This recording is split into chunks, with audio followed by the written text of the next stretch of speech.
श्री शिवाय नमस्तुभ्यम। जब कामदेव जलकर भस्म हो गया तब शंकर जी ने रति की करुण पुकार सुनकर क्या वचन दिया और सब देवताओं के साथ ब्रह्मा जी ने क्या कहकर शंकर जी को विवाह के लिए तैयार किया। यह कथा श्री रामचरितमानस के बालकांड से पिछले वीडियो में हमने आपको बताया। कामदेव ने कहाँ छिपकर शंकर जी पर बाण छोड़े, कामदेव के वे बाण शंकर जी को कहाँ लगे जिससे शंकर जी की समाधि टूट गई और शंकर जी का तीसरा नेत्र खुल गया जिसमें कामदेव जलकर भस्म हो गया। यह कथा सुनाई। आज हम आपको आगे की कथा सुनाएंगे। जब कामदेव भस्म हो गया तब कामदेव की स्त्री रति अपने पति की यह दशा सुनते ही मूर्छित हो गई।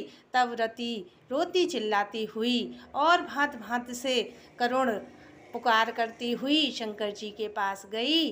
अत्यंत प्रेम के साथ अनेकों प्रकार से विनती करके हाथ जोड़कर शंकर जी के सामने खड़ी हो गई। शीघ्र प्रसन्न होने वाले कृपालु शंकर जी असहाल स्त्री रति को देखकर सुंदर वचन बोले।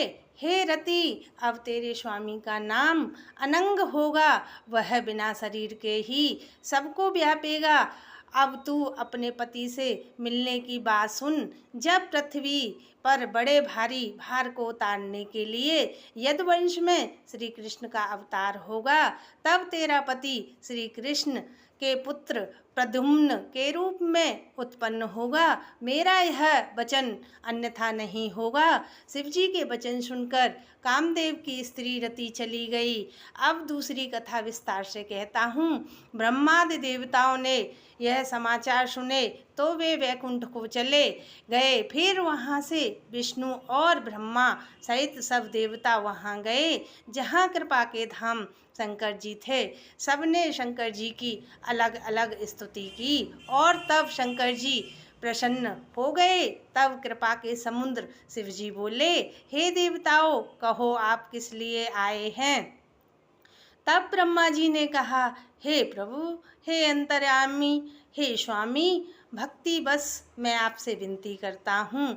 हे शंकर जी, जब देवताओं के मन में ऐसा परम उत्साह है कि हे नाथ, वे सभी आपको अपनी आँखों से आपका विवाह देखना चाहते हैं।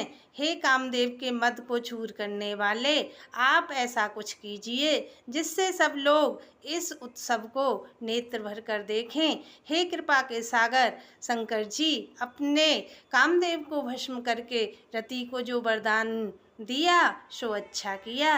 हे नाथ, श्रेष्ठ स्वामियों का यह सहज स्वभाव ही है कि वे पहले दंड देकर फिर कृपा करते हैं। पार्वती जी ने अपार तप किया है, अब उन्हें अंगीकार कीजिए। ब्रह्मा जी की प्रार्थना सुनकर और प्रभु श्री राम जी के वचनों को याद करके शंकर जी ने प्रसन्नतापूर्वक कहा, ऐसा ही हो। तब देवताओं ने नगाड़े बजाए और फूलों की वर्षा करके जय हो देवताओं के स्वामी की जय हो ऐसा कहने लगे। इससे आगे की कथा हम आपको अगले वीडियो में सुनाएंगे। कृपया आपको मेरी यह कथा अच्छी लगे तो लाइक और कमेंट करना। अगर आपको मेरी पिछली वीडियो सुननी हो तो चैनल को सब्सक्राइब करना। जय गौरी शंकर महादेव।